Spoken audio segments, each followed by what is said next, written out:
করেছেন ওয়াল ফাজরি, ফজরের কসম, ওয়া লায়ালিল আশর, এবং এই 10 রাতের কসম। এই 10 রাত বলতে এখানে জিলহজ মাসের এই 10 দিন এবং 10 রাতকে বোঝানো হয়। এর ফজিলত সম্পর্কে নবী সাল্লাল্লাহু আলাইহি ওয়াসাল্লাম একটা হাদিসে বলছেন, সহিহ বুখারী হাদিস, ইবনে আব্বাস রাদিয়াল্লাহু আনহুমা থেকে বর্ণিত, নবী করিম সাল্লাল্লাহু আলাইহি ওয়াসাল্লাম বলেছেন যে মা মিন আইয়ামিন আমালু সালিহু ফীহিন্না আহাব্বু ইলাল্লাহ মিন হাযিহিল আইয়ামিল আশর। আল্লাহ পাকের কাছে এই 10 দিন অর্থাৎ জিলহজ মাসের প্রথম 10 দিনের নেক আমল যত বেশি প্রিয়, আল্লাহর কাছে জিলহজ মাসের প্রথম 10 দিনের নেক আমল যত বেশি প্রিয়, অন্য কোনো আমল এত বেশি প্রিয় না।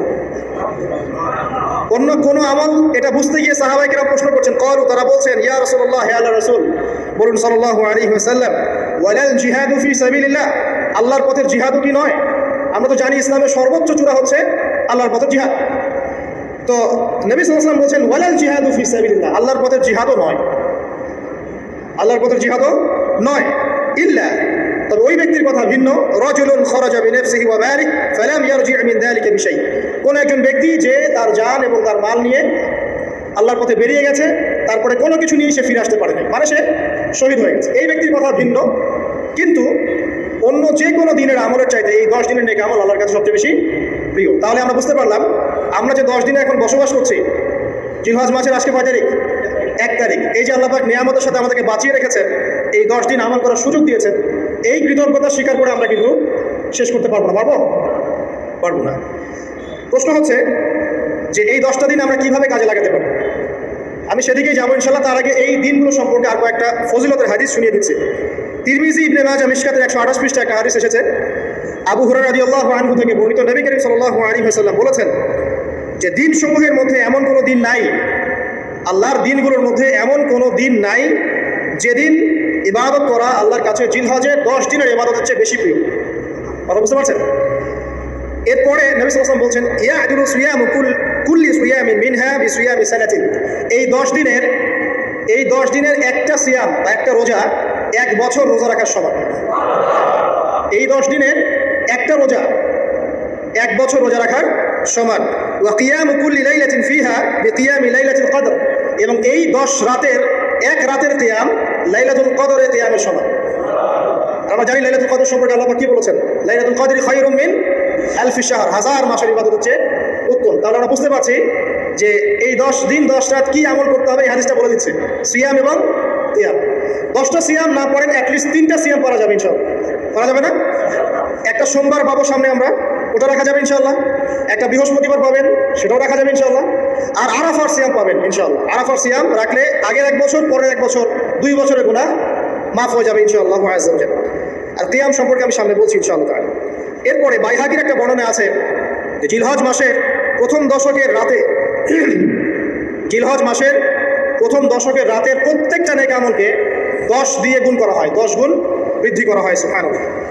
আরও আছে বাইহাকি এবং ইসফাহানির বিশুদ্ধ সনদে হযরত আনাস বিন মালিক রাদিয়াল্লাহু আনহু থেকে বর্ণিত আছে, জিলহজ মাসের প্রথম দশকের প্রতিদিন 1000 দিনের সমান, মানে প্রতিদিনের আমল 1000 দিন আমলের সমান, এবং আরাফার দিনের মর্যাদা 10,000 দিনের সমান।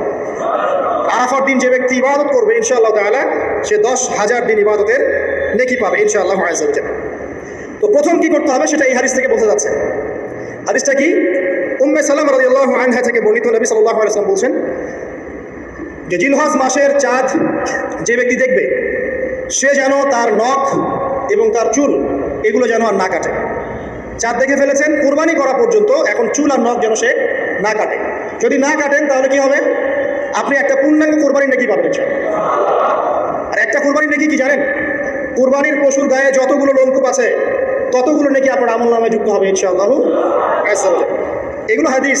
এখন আমরা প্র্যাকটিক্যাল কিছু কথায় আসি যে কিভাবে আমরা এই 10টা দিনকে কাজে লাগাতে পারি। আমি সবার আগে দোয়া করছি আল্লাহ পাক যেন আমাকে সবার আগে এর উপর আমল করা তৌফিক দান করেন, আমার পরিবারকে তৌফিক দান করেন, এবং অতঃপর আপনাদের সবাইকে যেন আল্লাহ পাক এই তৌফিক দান করেন, আমিন। 1 নম্বর, যদিও কাজটা খুব ডিফিকাল্ট এবং এই যুগে এই জেনারেশনের জন্য কাজটা অনেক বেশি ডিফিকাল্ট, অলমোস্ট ইম্পসিবলের মতো, সেটা হচ্ছে এশার নামাজের পরপর ঘুমিয়ে যাও। তাই না ভাই? এই কাজটা এখন কোয়াইট ইম্পসিবল, এশার নামাজের পরপর ঘুমিয়ে যাওয়া। কিন্তু চেষ্টা করতে হবে, আল্লাহ তৌফিক দান করুক, 10টা 11টার মধ্যেই যেন আমরা ঘুমিয়ে পড়তে পারি। আল্লাহ তৌফিক দান করুক। সবার আগে যেন আমাকে তৌফিক দান। কোনো রাত এমনও কেটে যায় ফজরের নামাজ পড়তে হবে জন্য সারা রাত জেগে থাকতে হচ্ছে। আর আমাদের সময়ে বারাকা কমে গেছে, জানেন? আমাদের সময়ের মধ্যে বারাকা কমে গেছে, এটাও কিয়ামতের সাইন।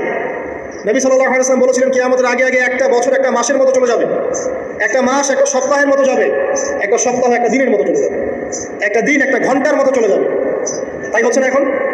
এই 7 দিন আগে আমরা জুমা পড়লাম, দেখেন 7 দিন, এই যে গত কয়দিন আগেই আপনি কুরবানির পশু জবাই করলেন, আবার কুরবানির ঈদ আপনার সামনে।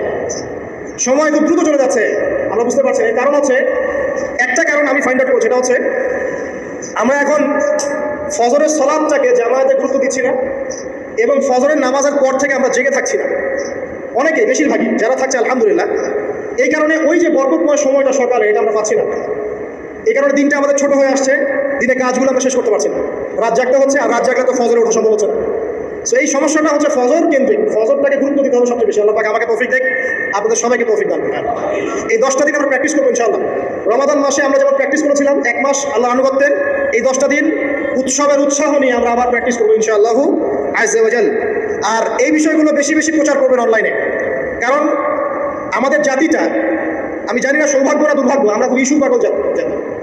ইস্যু একটা ধরিয়ে দিবেন, এটা নিয়ে রাস্তা থাকবে, যে কোনো ইস্যু। নবী সাল্লাল্লাহু আলাইহি ওয়াসাল্লামকে অবমাননা করা হয়েছিল, এখন কয়জনের মনে আছে? মনে আছে কয়জনের? তারপরে ইস্যু চলে আসলো বন্যা, এখন কয়জনের মনে আছে যে বন্যা হয়েছিল? এখন আছে সেতু, এটা নিয়ে সবাই কথাবার্তা বলছে। এরপরে দেখবেন একটা নতুন ইস্যু, সেতুর কথা মানুষ ভুলে যাবে। আমরা কেন জানি সাইকোলজিক্যালি এমন হয়ে গেছে যে ইস্যু একটা ধরিয়ে দিলেই 5 দিন 7 দিন 10 দিন কথা বলতে থাকি, আবার ইস্যুও শেষ, কথা বলাও শেষ, মানুষ ভুলে যায়। তো এই কারণে মনে করিয়ে দেওয়ার স্বার্থে জিলহজের 10 দিনের ফজিলত আমাদের সবাইকে মনে করিয়ে দেওয়া লাগবে, ঠিক আছে? অনলাইন অফলাইনে সবাই প্রচার করবেন, এই 10 দিন নেক আমলের জন্য একটা উৎসবের উপহার আল্লাহর পক্ষ থেকে। এই 10টা দিন যেন আমরা আল্লাহর পক্ষ থেকে এই উপহারকে কাজে লাগাই, বেশি বেশি নেক আমল করি, পরকালকে গুছিয়ে নিই। পারবো ইনশাআল্লাহ? ইনশাআল্লাহ। প্রথম কাজ, আর্লি ঘুমিয়ে যাওয়ার চেষ্টা করা। 2 নম্বর, ফজরের নামাজের মিনিমাম আধা ঘন্টা আগে ঘুম থেকে ওঠার চেষ্টা করা। ফজর নামাজ কয়টা আপনাদের এখানে? 4:30টায়, 4টা বা 4:45টায় ওঠার চেষ্টা করতে হবে। আল্লাহ পাক তৌফিক দান করুন। ওযু ইস্তেনজা করার পরে মিনিমাম 2 থেকে 4 রাকাত নফল নামাজ পড়ুন, মিনিমাম 2 থেকে 4 রাকাত নফল নামাজ পড়ুন। আমরা জানি যে আমরা নবী সাল্লাল্লাহু আলাইহি ওয়াসাল্লামের মতো তাহাজ্জুদ করতে পারবেন, পারবেন? তার 2 রাকাত নামাজে তিনি প্রায় 4 পারা কোরআন তেলাওয়াত করেছেন। 2 রাকাত নামাজে 4 থেকে 4.5 পারা কোরআন তেলাওয়াত করেছেন। আমরা কি পারবো? আমরা পারবো না। মিনিমাম 2 রাকাত নামাজ বা 4 রাকাত নামাজ তো পড়তে পারি। এবং ওই সময়টা হচ্ছে দোয়া কবুলের সময়। আল্লাহ পাক প্রথম আসমানে নেমে আসেন। আল্লাহ পাক কীভাবে নেমে আসেন এটা আল্লাহ পাকের ব্যাপার, এটা নিয়ে আমাদের মাথা ব্যথা ঘামানোর দরকার নাই। আল্লাহ নেমে এসে আহ্বান করতে থাকেন, কারো কি কোনো চাওয়া আছে আমার কাছে, আমি সেই চাওয়া পূরণ করে দিব। কেউ কি অসুস্থ আছো, আমাকে ডাকলে আমি শেফা দিয়ে দিব। কেউ কি আমার কাছে ক্ষমা চাইবে, আমি ক্ষমা করে দিব। কেউ কি আমাকে ডাকবে, আমি তার ডাকে সাড়া দেবো। এভাবে ফজর পর্যন্ত আল্লাহ পাক আহ্বান করতে থাকেন, কিন্তু আমরা আসলে ঘুমিয়ে থাকি। আল্লাহ পাক আমাদেরকে মাফ করে দিন এবং এই নেক সময়গুলোকে কাজে লাগানোর তৌফিক আল্লাহ পাক দান করুন, আমিন। এরপর আমরা চলে আসবো ইনশাআল্লাহ ফজর জামাতে। এবং নামাজের বাহ্যিক মাসআলাগুলোকে নিয়ে বেশি বাড়াবাড়ি করবেন না, অভ্যন্তরীণ বিষয় নিয়ে ফোকাস করবেন। বাহ্যিক মাসআলা নিয়ে আমরা যথেষ্ট বাড়াবাড়ি করেছি। অভ্যন্তরীণ যে বিষয়টা আছে, নামাজের আধ্যাত্মিকত্ব, নামাজের রুহানিয়াত, নামাজের মাহারেফত, আল্লাহকে পাওয়া, নামাজের আত্মশুদ্ধি, ইহসান, এটা নিয়ে বেশি ফোকাস করি। আমরা তর্ক করি হাত বাঁধা নিয়ে, তাই না? হাত বাঁধা নিয়ে, রফুল ইয়াদায় নিয়ে, আমিন নিয়ে, এগুলো নিয়ে আমরা তর্ক করি। কয়জন তর্ক করেছি যে নামাজে কতটুকু মনোযোগ থাকলো তাই নিয়ে?